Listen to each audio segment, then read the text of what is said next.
A very common challenge I'm asked to solve is how on earth do I recruit staff when it's all countryside, cows and fields and no people.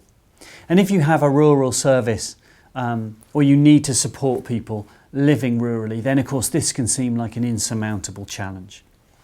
But there are ways of successfully recruiting. I think on the positive, anyone you find in the rural area who lives there already will probably stay longer with you.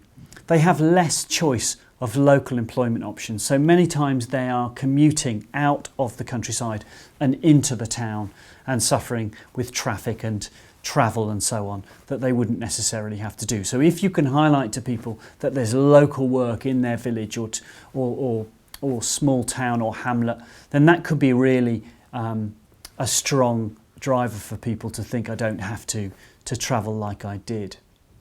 But reaching them, of course, is the challenge we need to overcome.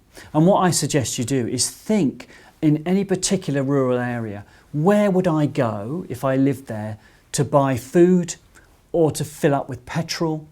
And what are my gathering points? And the more you map the gathering points, the more you'll find places you can discover that these people will cluster together.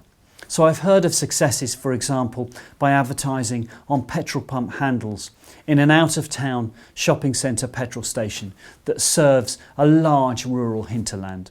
And a lot of the people that come in there day in, day out, at least once a week to fill up their cars, are from the rural area. And so you can reach them at that single point in time.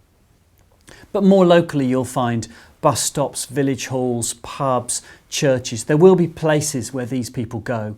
Or, of course, you can door drop leaflets, as we've discussed in a previous lesson. So there are ways of reaching these people. Also word of mouth. There'll be community leaders and people who know many more people than others in those settings. Who is organising events in the community, in the village hall?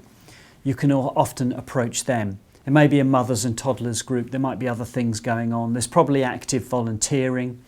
Lots of opportunities, I think, that if you think about the patterns of life for people in those communities, you will discover lots of opportunities that you perhaps hadn't thought of originally.